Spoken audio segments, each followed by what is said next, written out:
Salimos de Swakopmund y condujimos hacia el sur en dirección a Walvis Bay. Walvis Bay en sí no tiene demasiado, sin embargo es el punto de partida para el Parque Nacional de Namib-Naukluft, que es toda la zona del desierto por el que Namibia es inmensamente conocido.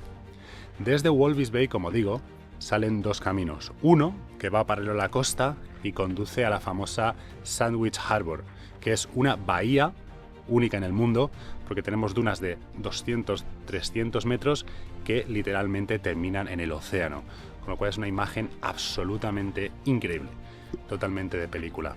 Es cierto que la conducción es bastante complicada y puedes conducir tú mismo, aunque no se recomienda. Yo he podido conducir, he ido con un convoy con otros chicos y bueno, no se ha dado mal.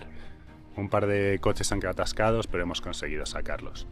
En la zona de Walvis, asimismo, hay muchas salinas, lo que hace que esté infestado de flamencos rosas. Nunca había visto tal concentración de flamencos.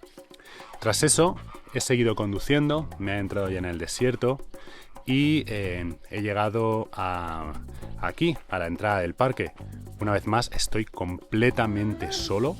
No hay nadie en todo el parque, a excepción de unos babuinos que están por aquí dando un poquito por saco, a ver si ya los veo otra vez, pero está lleno de carteles de tener cuidado con los babuinos que te roban la comida, te hacen un poco la vida imposible. Como digo, voy a pasar aquí la noche.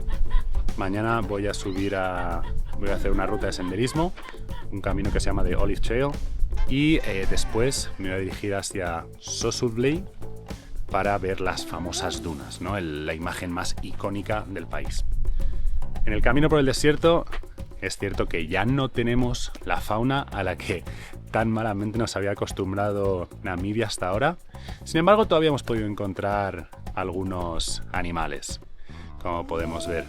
He estado un poco jugando en el sentido figurado con las avestruces. He encontrado una tortuga que para mí ha sido una de las cosas más chulas que he visto hasta ahora. Y nada, procedo a hacer la cena. Me acostaré en un ratito si es que los monos me lo permiten.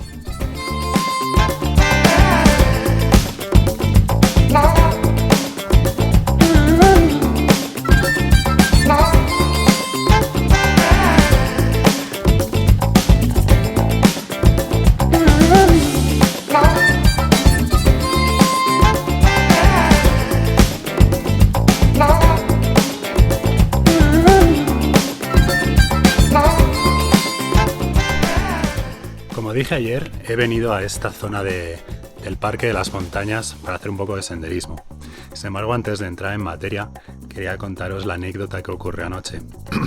Como digo, estaba acampando en una zona extremadamente remota, no había nadie en, no sé, docenas de kilómetros a la redonda.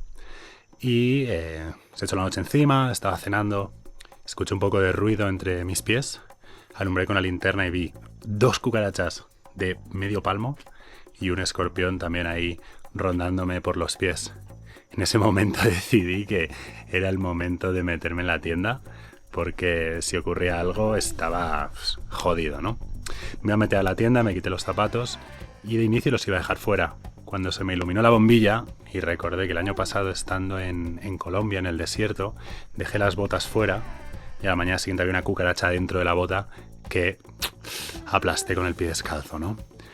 Así que sí, estos animalitos, bichejos, les gustan los zapatos pues porque son oscuritos, son húmedos, en fin, dan buenas condiciones para el descanso. Así que africonsejo, diría yo, las botas, los zapatos siempre dentro de la tienda. Y bueno, ya hablando acerca de la ruta, mi idea inicial era empezar tempranito, al amanecer. Sin embargo, el guarda del parque no llegaba hasta las 7:30, con lo cual, al estar viajando solo y al adentrarme en las montañas solo, quería dejar constancia de mi ruta, ¿verdad? Con lo cual vine aquí, conocí al guarda del parque, chico llamado Elvis, muy enrollado, la verdad. Me explicó un poco acerca de la ruta, me dio algunos consejos, me proporcionó un mapa, etc. From the parking area, you go to point 2, which is the path on the side of the mountain during the trail. Alright, so from there you will proceed and then you go to point 5 where you will meet the joint 2 cliffs, or you'll be walking in a valley towards the top of the plateau. La ruta en sí, la verdad es que no es demasiado dificultosa. Es cierto, los 2 primeros kilómetros pica para arriba, son unos 500 metros de desnivel, y luego desde ahí es una bajada generalmente tranquila, entre cañones, muy bonita, excepto un par de pasos con cadenas que son algo más técnicos. Pero bueno, no ha revestido demasiada dificultad al final. Lo único, el calor. A las 7:30, 8 de la mañana ya hacía 30 grados, he terminado la ruta 36 y eso pesa un poquito más. He visto algunas cebras de montaña galopando, son mucho más esquivas, más desconfiadas que las de los parques nacionales, de los safaris. Y nada, ahora es un par de horas, 3 horas otra vez por el desierto hasta llegar a la zona de dunas, que tengo muchísimas ganas.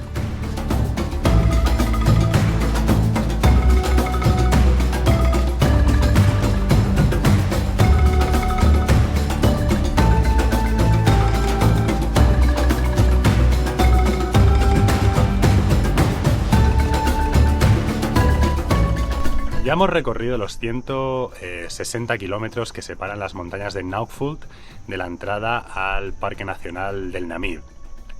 Conducir por el desierto, la verdad es que es un auténtico placer, y con unos paisajes tan sumamente sugerentes, no cuesta ningún esfuerzo la travesía.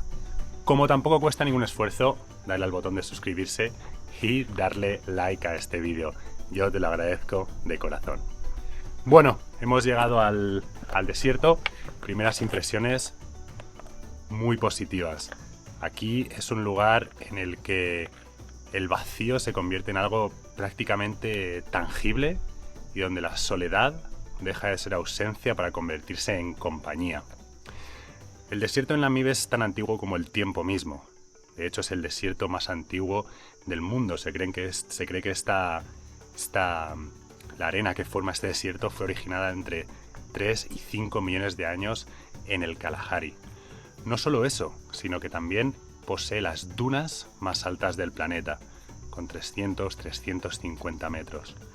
Una de las cosas que a mí personalmente más me ha impactado son los colores.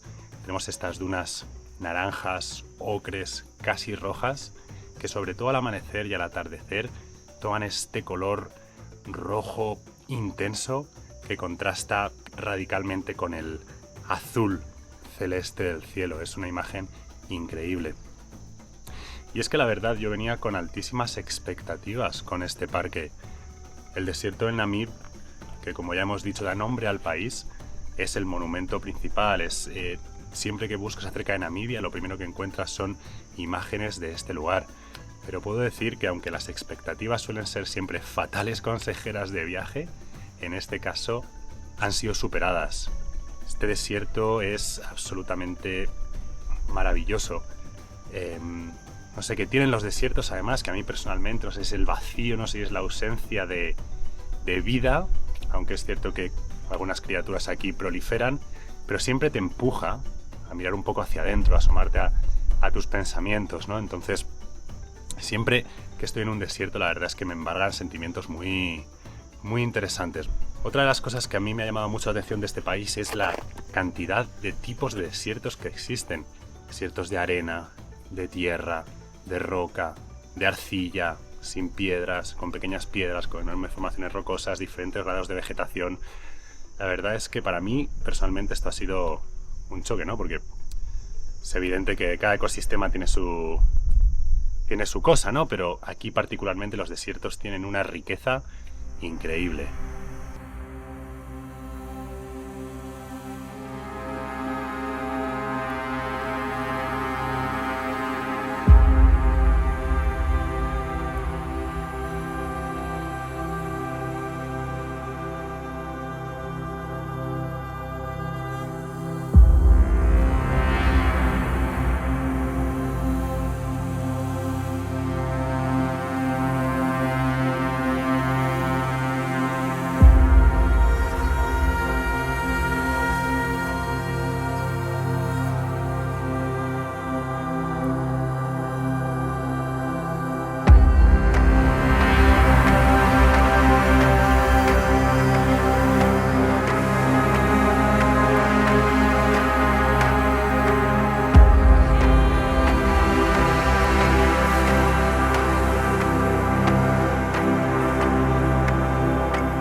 Ya hemos hablado de la inmensa versatilidad que tienen los desiertos aquí en Namibia, pero mención especial merece este lugar, llamado Devley, dentro del Parque Nacional del Namib.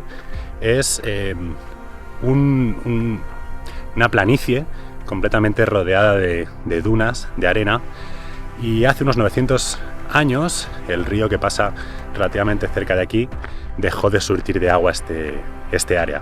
Como consecuencia, esto completamente se secó y los árboles que aquí habitaban murieron. Pero lo verdaderamente relevante es que los árboles siguen permaneciendo aquí, en pie. Sin embargo, el hecho más significativo es que hay tan poca humedad que los árboles ni siquiera tienen la capacidad de descomponerse, con lo cual se erigen aquí como figuras, monumentos de su propia destrucción.